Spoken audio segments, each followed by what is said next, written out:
I also financed the movie Gettysburg. Did you see Gettysburg? It was 4 hours long, and I had a 15-minute intermission in between parts 1 and 2. Do this talking Shelby Foot. And so I went and saw the movie. Of course, I sat there for 4 hours. I didn't go outside for intermission. I stayed there in the middle and to keep your mouth moist, if you have dry mouth or whatever. And they had different flavors. And you basically just like shoot it off in your mouth. Yeah. But,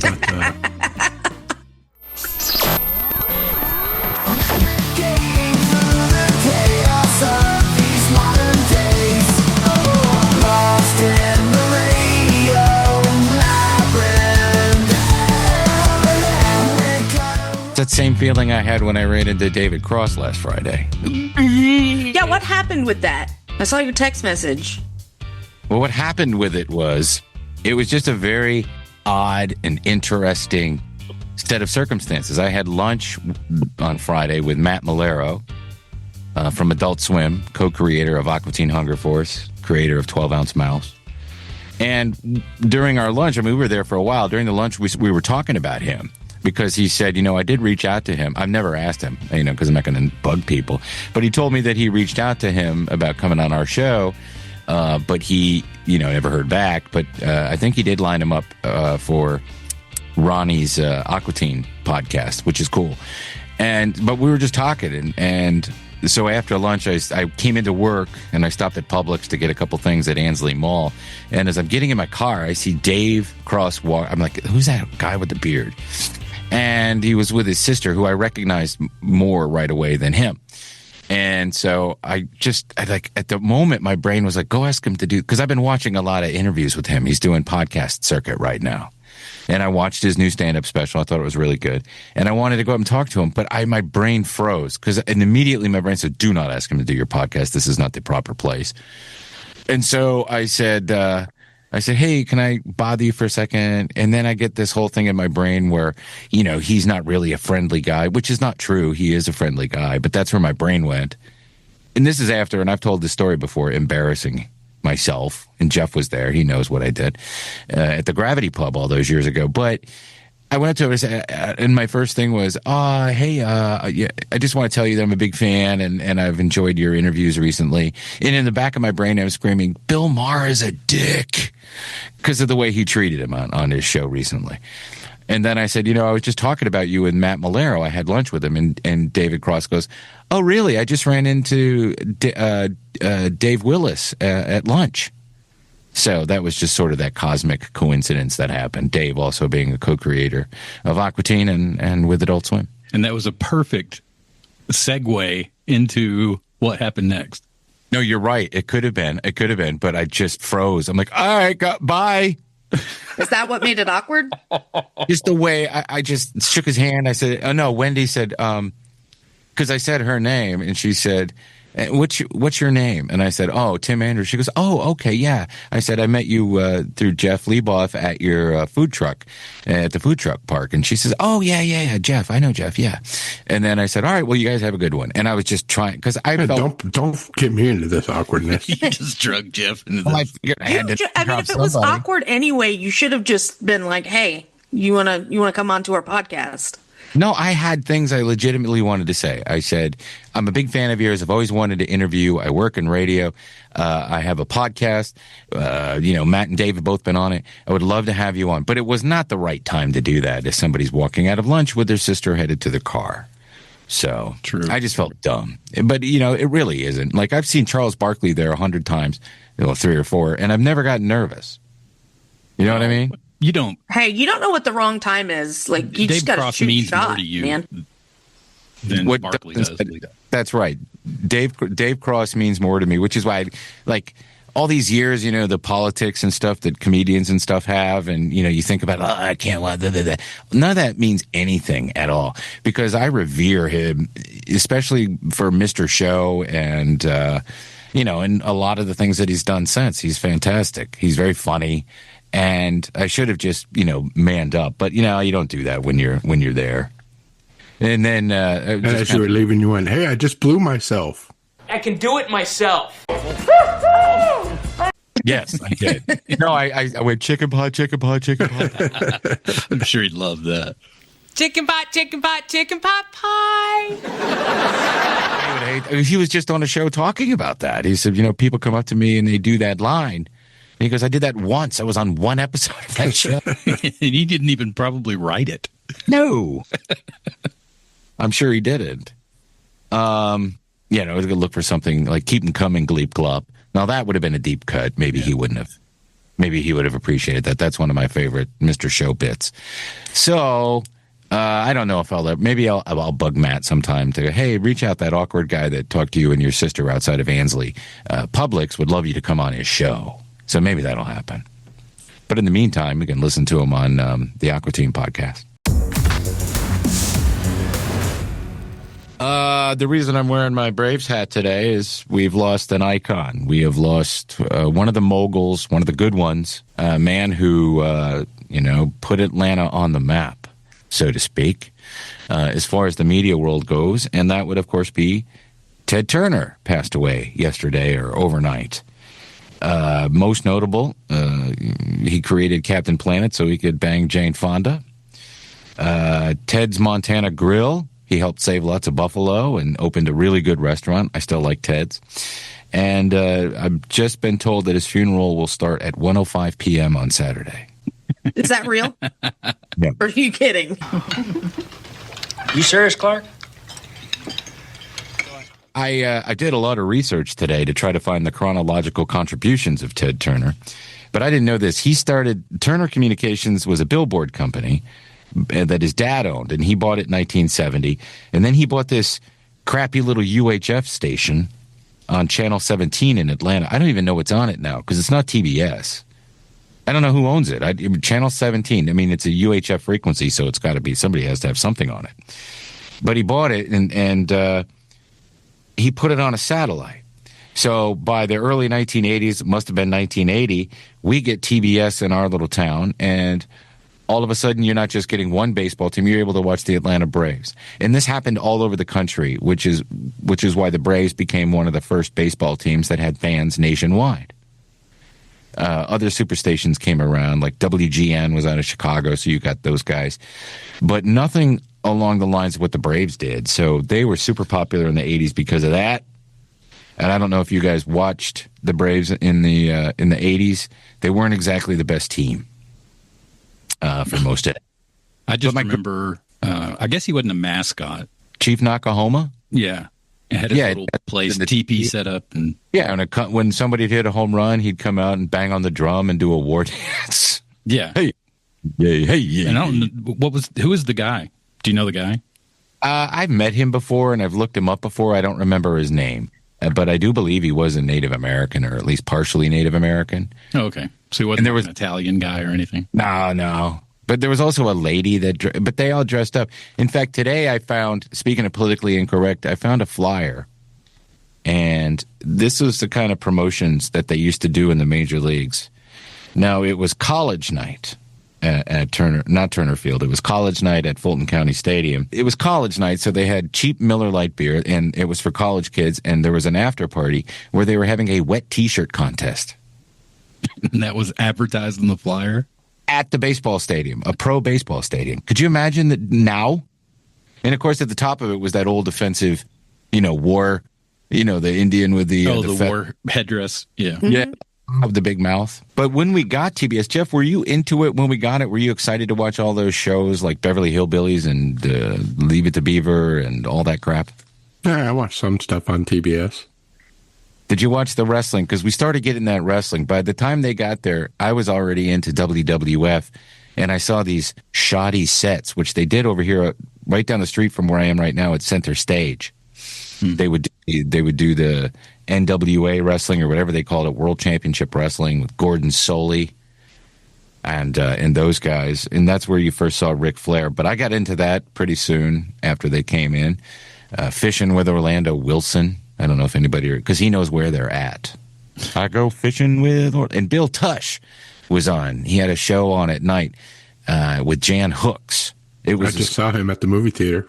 You just saw him again? Yeah. How's he looking? They're looking good. TBS, it was the Channel 17 is owned by Gray's Media, which is now Peachtree TV. Okay, the Gray Media owns ANF, Atlanta's News First. So we had all these great TV shows, reruns. They constantly showed movies. He had a huge, but then he started doing I'm going to colorize all the movies because nobody wants to watch movies in black and white. So we want colorize everything. I think he also won the America's Cup once. He was a yacht guy. So I also created the Goodwill Games. Remember the Goodwill Games, the alternative to the Olympics? Yeah. CNN, first CNN, which Trump talked about today. It used to be great. Ted Turner was a great guy. Then the new people ruined it. Okay, whatever. Headline News. I obsessively watched those shows, which is weird for a kid in junior and senior high school to do, I suppose. What else did he do? He got the MGM Film Library. Cartoon Network came out under his watch. Remember watching the Gulf War. Everything that happened in the 80s you could watch on CNN over and over again. Turner Classic Movies. That's right. That's Is that on the list? Biggest contribution in my mind. Absolutely. Yeah. And still going strong, even though it's owned by horrible people. He merged it with Time Warner in 96, and that was the end. But he did so much for media nationwide, and we're not even scratching the surface of it. WCW ended up eventually beating WWF on live Monday nights, Monday Nitro. Tony Schiavone became a star. All those guys. Tony Schiavone used to work at the radio station where I work. He's a nice guy. Kicked their ass. And if you watch those documentaries where Vince McMahon is like, Ted Turner called me and he says, I'm in the wrestling business now. So I'm going to fight him. I've seen him twice. I saw him twice. Once driving erratically down Peachtree Road in Buckhead. He wasn't looking at the road. He was talking to a girl. He wasn't even looking. He was just looking over to his side, talking to a girl. He was driving. And then he danced in front of the Dave FM booth outside of an Elvis Costello concert where I was very shit-faced and shoved a receipt in Elvis Costello's face and said, sign this. All right. I saw him outside the Fox. You did? Did you talk to him? I didn't know who he was. He walked right past me, and who I was with was like, that's Ted Turner. And he obviously heard them because when I turned around, he turned around. Oh, hi there. He was walking to his apartment, which is above that Ted's across from the Tabernacle. Yeah. And he started dancing. He goes, I love Elvis. Oh, I love dancing. I love Elvis Costello. So you'd come home and watch. What did they have? You had the Flintstones, the Jetsons, Scooby-Doo, Where Are You? Gilligan's Island, Brady Bunch, Bewitched, I Dream of Jeannie, Leave It to Beaver, Happy Days reruns, Andy Griffith's Show. Every kid in America was watching that in the 80s. Three Stooges shorts, lots of monster movies. Yeah. And then every single night you had, what was his name? Ernie.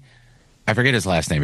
Originally it was Ernie and Pete Van Wieren. Pete Van Wieren was one of the guys that did the Braves games at night. And Skip Carey. So those guys. Skip Carey here. Yeah, that's right. Skip Carey here. Don't step on down power lines. Oh my God. I loved TBS. Like I probably watched that more when I was a teenager than anything because it had comfort shows on it.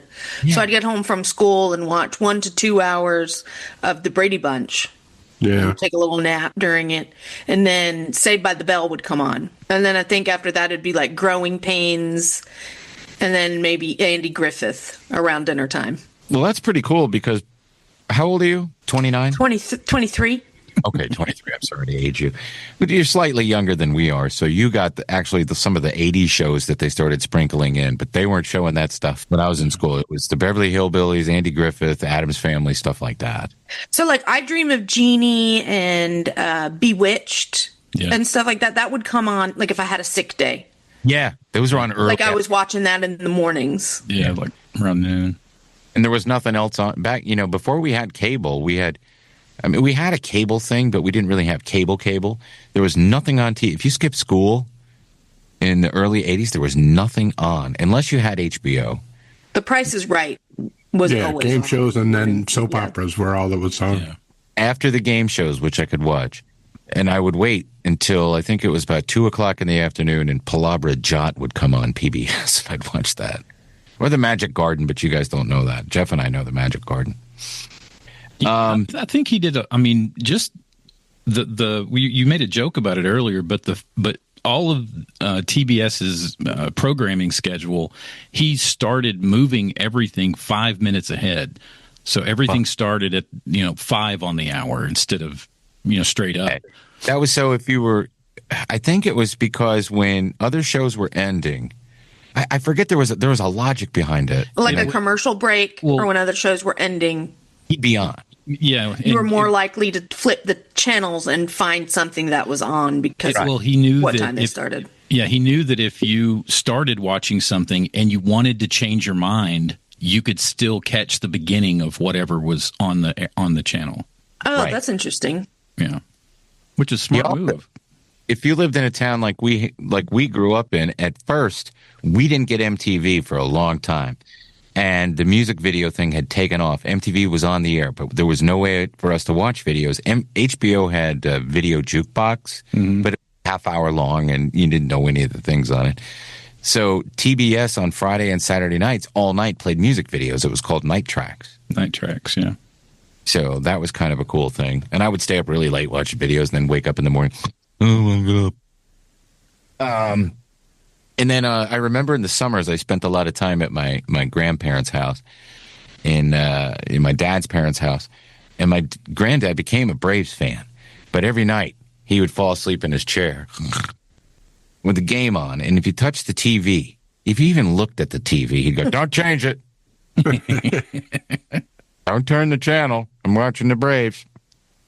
And I was finally really, really happy for him because in '95, they won the series.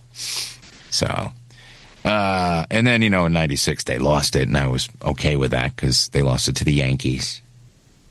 But now, it's very fond memories of what he did. And I guess he was sort of a UN. You have all that money.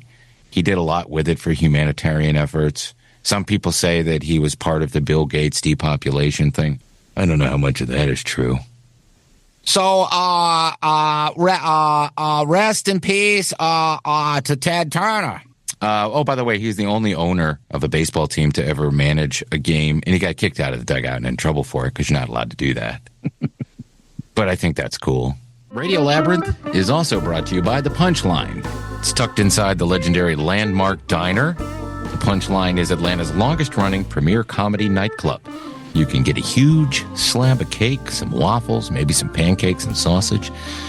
That way you're satisfied and full while you're having a beer and watching very funny comedy. Coming up, May 15th through the 17th, Craig Shoemaker, who was on a recent episode. If you missed it, go check it out.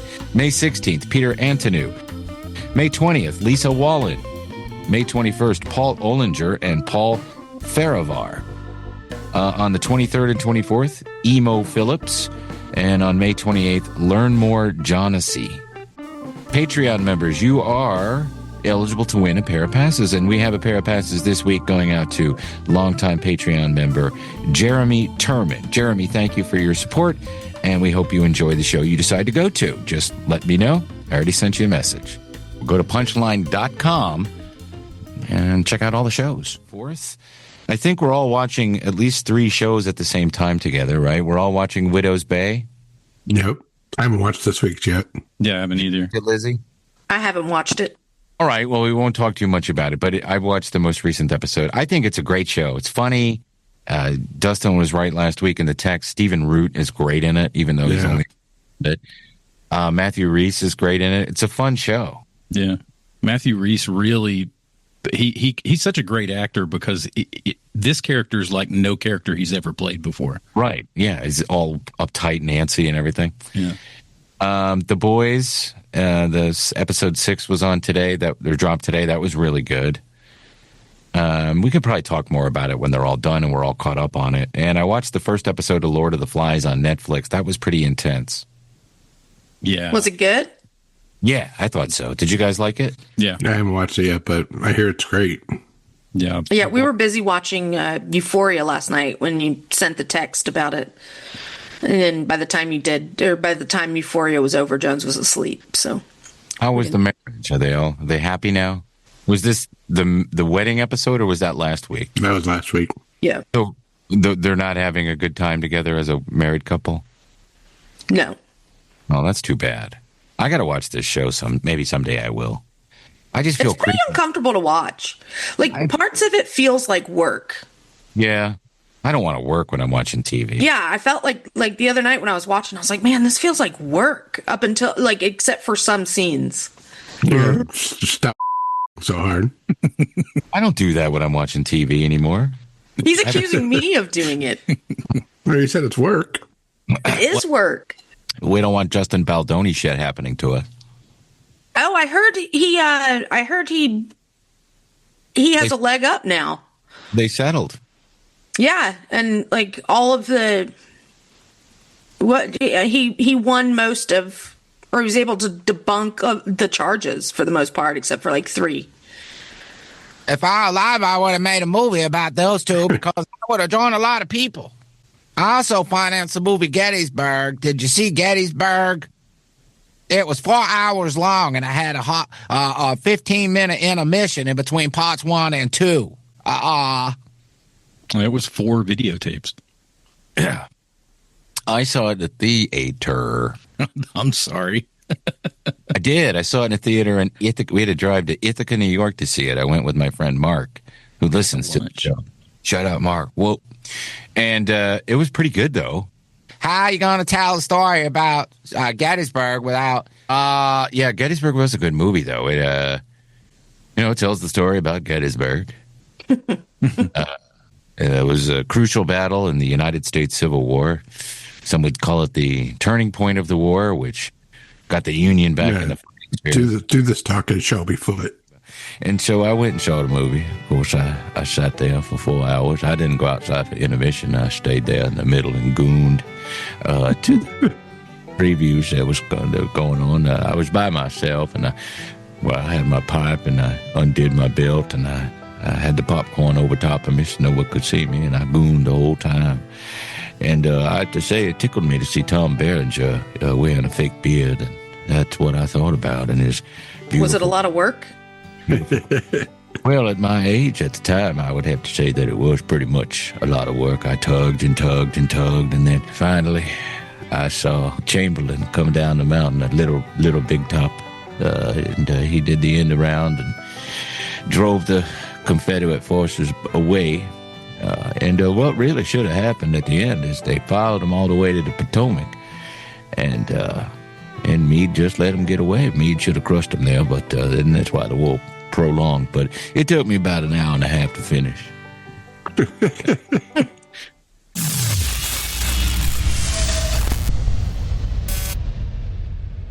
Hey, Laura Dern is joining the cast of the season 4 of White Lotus. And I didn't know this, but Helena Bonham Carter dropped out or left. Yeah, she's taking her place. Well, it's a completely new character. Yeah, she dropped out because he wanted a more over-the-top performance, like her being outlandishly over-the-top, and she didn't want to do it. And so she backed out. But yeah, he wrote a part for Dern that I guess is separate from the part that Bonham Carter was supposed to play. That's gotta be tough to lose Helena Bonham Carter for a show. She was playing her character was an actress who sort of was washed up and was looking to make a rebound. What do I know? I like her though. I think she would have been great. I love her in who is she in Harry Potter? I forget.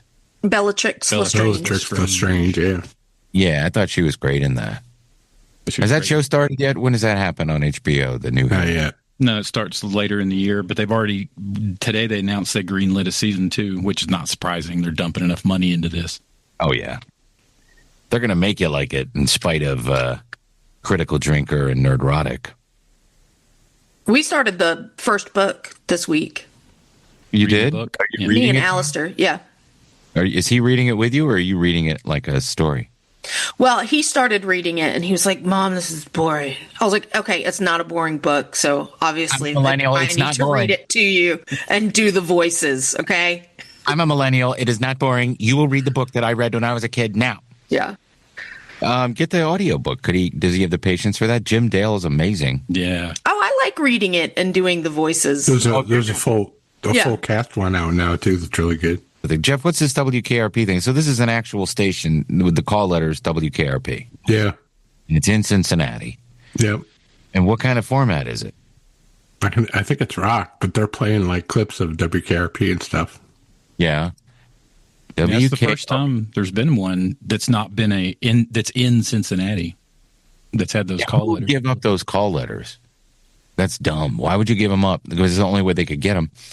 Oasis living on air in Cincinnati as WKRP. So let's read this story. I don't know what newspaper this is, but almost 50 years after the premiere of the TV show, a Cincinnati radio station has acquired the call letters and has rebranded the Oasis nostalgic rock music format as WKRP in Cincinnati.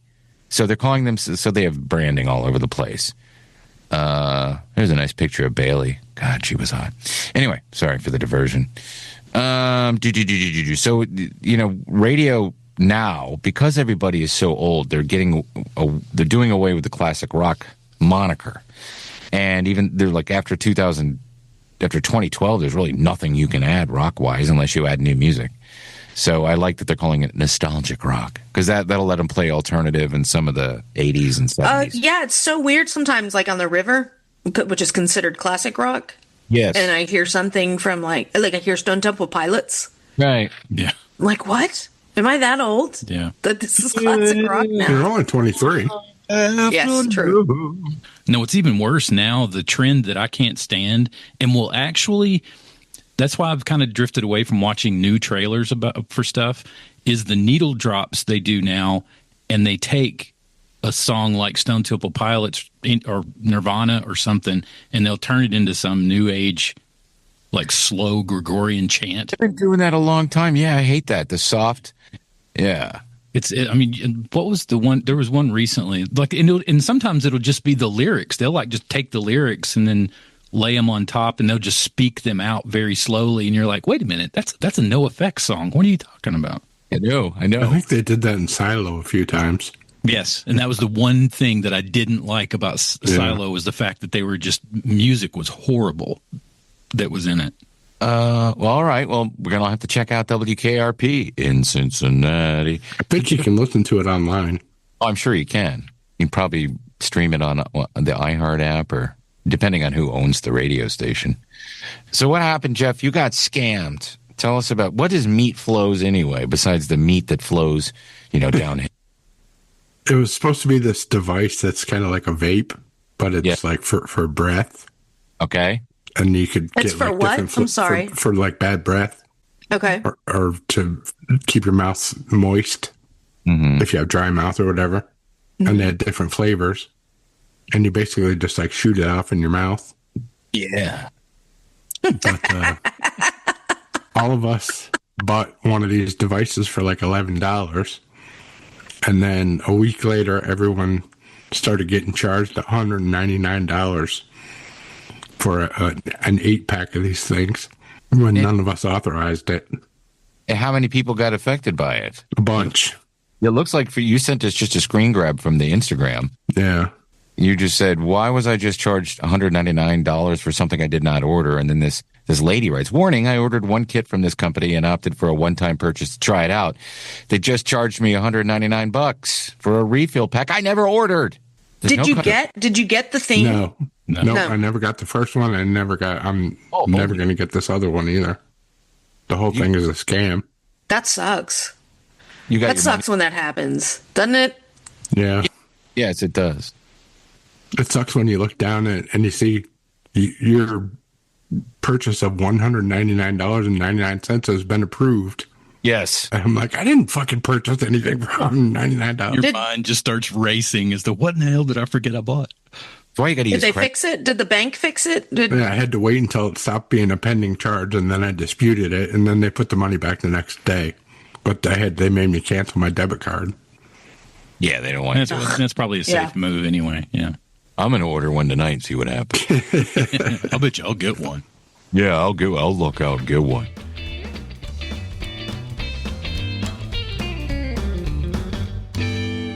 Hey, I want to thank our sponsors for Radio Labyrinth, our long-running partners in this little scheme of a podcast we have.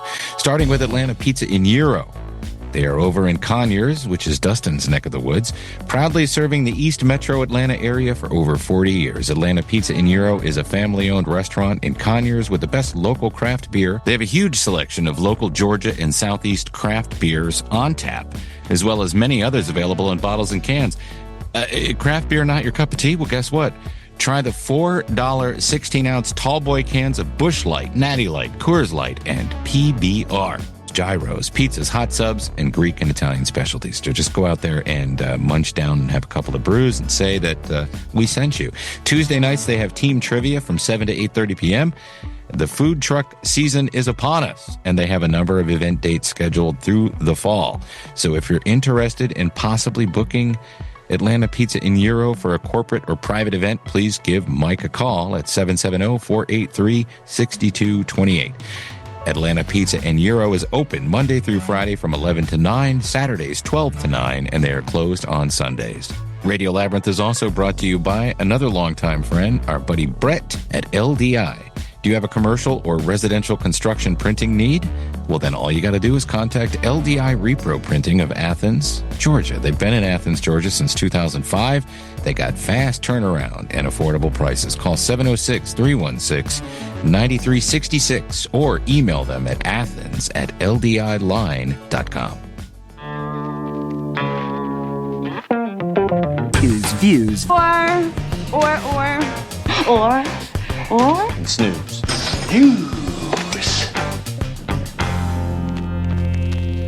All right, let's do some views or snooze. All right. M.I.A. starts on Peacock on the 7th. This is the latest show from the dude that made Ozark. Not Jason Bateman, but the other dude. Bill Dubuque. Yeah, Bill Dubuque. It's about a woman who's trying to become a drug queen pin in South Florida. Oh.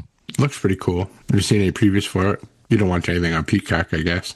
Mm-mm. My wife does. I don't. I pay for all these apps and I don't watch half of them. So I get Peacock for free, but with commercials, so I don't watch it very often. But I watch like Ted on there and stuff, and there's always previews for this new stuff. So anyway, it looks pretty cool. Starts on the 7th, called M.I.A. This movie on Netflix on the 8th called Remarkably Bright Creatures. This is Sally Field and Bill Pullman's kid, Lewis Pullman. Yeah, it looks great. Looks like a pretty cool movie. Yeah. About an octopus. It's from the point of view of the octopus in the place. Yeah, he narrates it. Looks pretty neat. Yeah, I'm going to watch that. And then the Roast of Kevin Hart is on Sunday. It's live on Netflix. Oh, is it Netflix?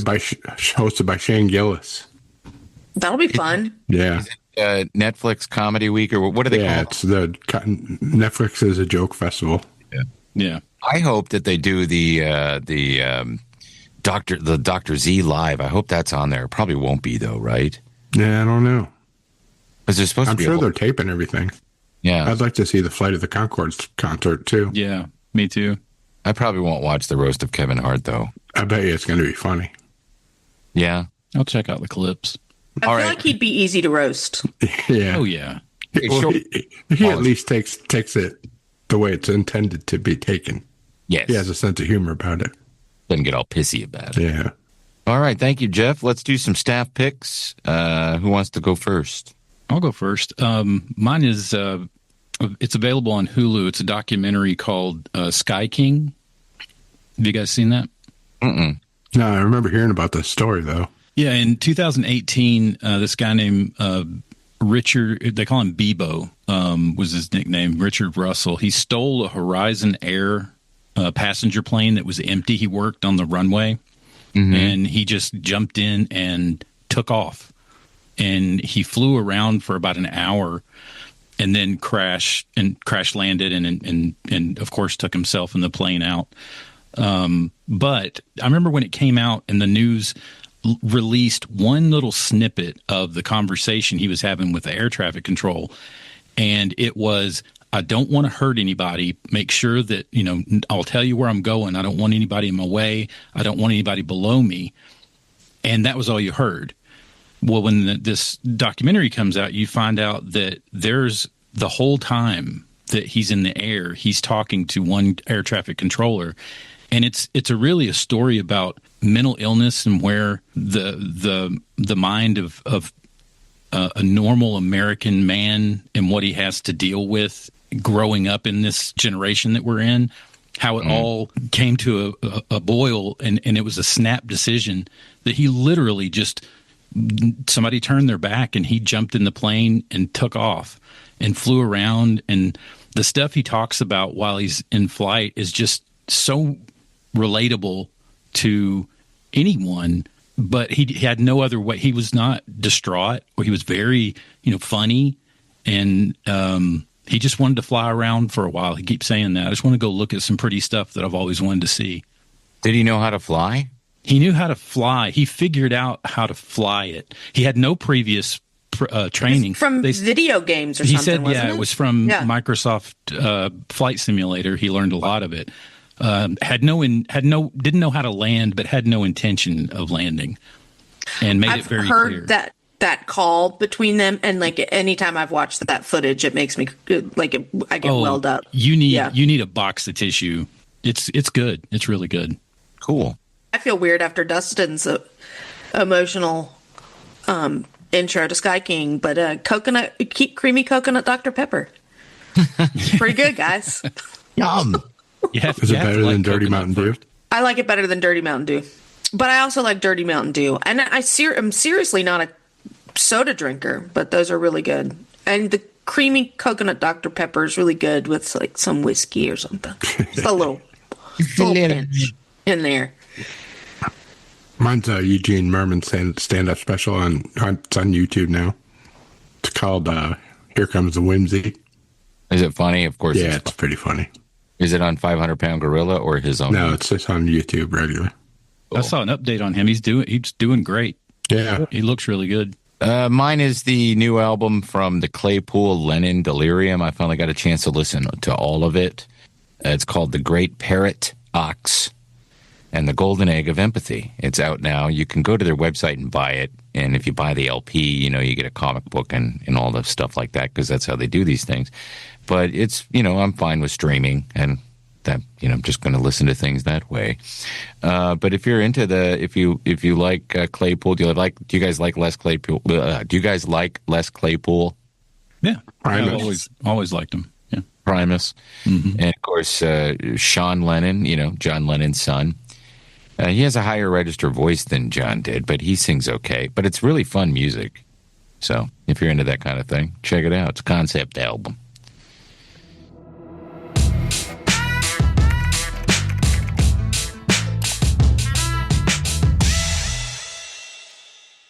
So if you're interested in becoming a Patreon member, just go to patreon.com/Tim Andrews. We have 2 new stickers that we're going to be sending out to everybody. Everybody gets 2. That's already on there.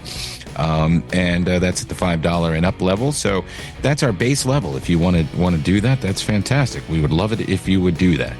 $5, that's almost a gallon of gas these days. I understand that, but anyway, or you can join up and be a producer for $25 a month, and you are getting yourself a T-shirt from our T-shirt shop, and you get a message. I'm fading. You get a shout-out every week for being an executive producer. And this week I want to say thank you to Mike Walker, John Allen, Matt Carter, Chris Chandler, Mike D., Jim Fortner, Terry Fuller, Roby Neely, Jeff Peterson, Tim Slayton, Brian and Chelsea Smith, and Pat Turner. Thank you guys very, very much. And I don't think I'm missing anybody, but if I am, please let me know. And as always, when you're a Patreon member, you are eligible to win a pair of tickets to go to an upcoming Punchline show. All right, that's going to probably do it for us this week. And I don't have anything else to talk about. If we missed anything, go ahead and tell me. Nick DiPaolo canceled. Why did Nick DiPaolo cancel? I see he's scheduled for November. I saw. Maybe he has health problems. And a good day to you, sir. All right, and a good day to all of you. Until next time, remember to keep it canon. Keep it canon. They say all good things come to an end. What's that got to do with this show? Lost in the radio.